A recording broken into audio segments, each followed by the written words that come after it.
হচ্ছে আগামী কয়েকদিন একটা রাজ্য জুড়ে ঝড় বৃষ্টির সম্ভাবনা। কি পূর্বাভাস দেখছেন আজ থেকে শুরু করে আগামী কয়েকদিন? হ্যাঁ, এখন আমাদের আজকের যে পূর্বাভাস দেওয়া হয়েছে এবং গত কয়েকদিন থেকেই বলা হচ্ছে, তাতে আজকে 6 এবং 7, 8 এবং 9 পর্যন্ত, 9 সকাল পর্যন্ত বজ্রবিদ্যুৎ সহ বৃষ্টিপাতের প্রভাব আমাদের রাজ্যের বিভিন্ন জেলাতে থাকবে।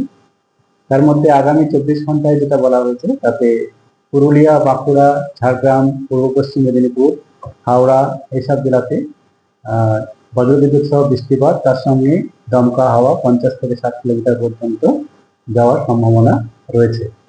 আর বাকি জেলাগুলোতেও বজ্রবিদ্যুৎ সহ বৃষ্টিপাত হওয়ার সম্ভাবনা রয়েছে, তবে দমকা হওয়া কিছুটা কম হতে পারে, 40 থেকে 50 কিলোমিটার পর্যন্ত বলা হয়েছে। শিলাবৃষ্টিও সম্ভাবনা রয়েছে ঝাড়গ্রাম এবং পশ্চিম মেদিনীপুর জেলাতে। আর সব জেলাতেই, দক্ষিণবঙ্গের সব জেলাতেই, অনেক জায়গাতেই হালকা থেকে মাঝারি বৃষ্টিপাত, অনেক জায়গাতেই হালকা থেকে মাঝারি বৃষ্টিপাত বজ্রবিদ্যুৎ সহ হওয়ার সম্ভাবনা থাকছে। উত্তরবঙ্গের ক্ষেত্রে যেটা বলা হয়েছে, উত্তরবঙ্গেতেও অনেক জায়গাতেই হালকা থেকে মাঝারি বৃষ্টিপাত বজ্রবিদ্যুৎ সহ এবং দমকা হাওয়া 30 থেকে 40 হওয়ার সম্ভাবনা থাকছে।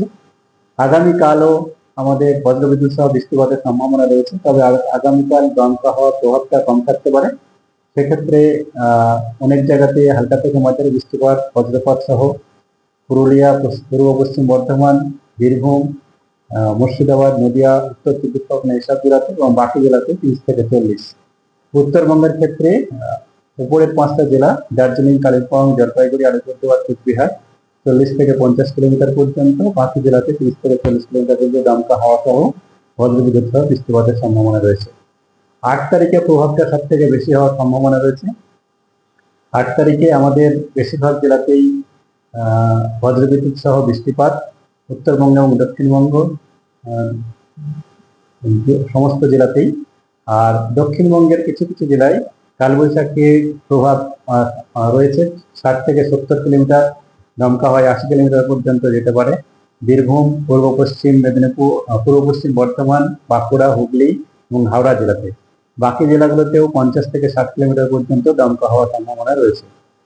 এই 8 তারিখে সব থেকে বেশি সম্ভাবনা রয়েছে। আর 8 তারিখে তীব্রতাও বা ইন্টেন্সিটি বা তীব্রতা বেশি থাকবে বলে মনে হচ্ছে। আর উত্তরবঙ্গের ক্ষেত্রেও তাই, মালদা এবং দক্ষিণ দিনাজপুর জেলাতে 50 থেকে 60, বাকি জেলাতে 40 থেকে 50 হওয়ার সম্ভাবনা থাকছে। 8 তারিখের পরে 9 তারিখ থেকে কম হবে এবং 10 তারিখে আরো কম হয়ে যাবে। 10 তারিখের পর থেকে তাপমাত্রা আবার বাড়তে থাকবে। তাপমাত্রার যেটা আগে বলা হয়েছে, তাতে আগামী 24 ঘন্টায়, মানে আজকে তেমন তারতম্য গতকালকে যেমন ছিল তার থেকে কোথাও কোথাও একটু বেশি বা কোথাও একটু কম, খুব বেশি তারতম্য হওয়ার সম্ভাবনা নেই। তবে আগামীকাল থেকে কালবৈশাখী বা ঝোড়ো বাতাস এবং বজ্রবিদ্যুৎ সহ বৃষ্টিপাতের প্রভাবের জন্য 2 থেকে 3 ডিগ্রি পর্যন্ত 9 তারিখ পর্যন্ত কম থাকবে এবং 10 তারিখ থেকে ধীরে ধীরে তারপরে 2-3 দিনে 4 থেকে 5 ডিগ্রি আবার, 3 থেকে 5 ডিগ্রি পর্যন্ত আবার বেড়ে যাবে। কলকাতা তার পার্শ্ববর্তী অঞ্চলের জন্য যেটা বলা হয়েছে, কলকাতাতে আজকে এখন আংশিক মেঘলা আকাশ এবং সন্ধ্যা বা রাত্রের দিকে সাধারণত মেঘলা আকাশ এবং বজ্রবিদ্যুৎ সহ এবং কিছুটা দমকা বাতাসও হতে পারে, বৃষ্টিপাতের সম্ভাবনা আজকে রয়েছে। আগামীকালও কলকাতাতে আংশিক মেঘলা আকাশ, তার সঙ্গে বজ্রবিদ্যুৎ সহ বৃষ্টিপাতের কিছুটা সম্ভাবনা রয়েছে। 8 তারিখে আরো বেশি সম্ভাবনা থাকছে এবং দমকা হওয়ার গতিবেগটা 50 থেকে 60 পর্যন্ত কলকাতাতেও যেতে পারে। 9 তারিখে কম থাকবে, 10 তারিখ থেকে আবার কম থাকবে আর কমে যাবে। আর আপনার তাপমাত্রা যেটা হচ্ছে, আজকে সর্বোচ্চ তাপমাত্রা 33-এর কাছাকাছি যাবে, কালকে 32-31-এর কাছাকাছি থাকতে পারে। তারপরে 8 তারিখে আরো কমবে, কারণ 8 এবং 9 তারিখে কম থাকবে, 10 তারিখ থেকে আবার বাড়বে। এই হচ্ছে এখনকার আমাদের পূর্বাভাস। এটা মূলত এই সময় আমাদের যেটা প্রাক বর্ষা সিজন যেটা বলি আমরা, মার্চ থেকে মে মাস পর্যন্ত, এই সময় আমাদের মূলত কালবৈশাখীর প্রভাব থাকে।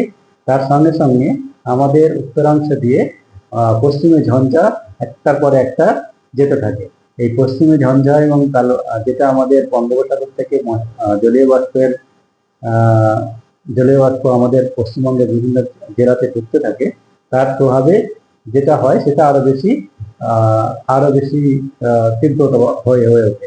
8 তারিখে যেটা হবে সেটা পশ্চিমী ঝঞ্ঝারও কিছুটা প্রভাব তারই প্রভাবে হয়, এবং তার সঙ্গে সঙ্গে নিম্নচাপ রেখা তৈরি হয় বা ঘূর্ণাবর্ত তৈরি হয় এই সময়ে, যেটা হচ্ছে আমাদের ঝাড়খণ্ড বা উড়িষ্যা বা আমাদের বিহার বা আমাদের পশ্চিমবঙ্গের রাজ্যের উপর তৈরি হয়, এবং তার প্রভাবে বঙ্গোপসাগর থেকে প্রচুর পরিমাণে জলীয় বাষ্প প্রবেশ করতে থাকে। এরই প্রভাবে বজ্রগর্ভ মেঘ তৈরি হয়ে এগুলো হয়।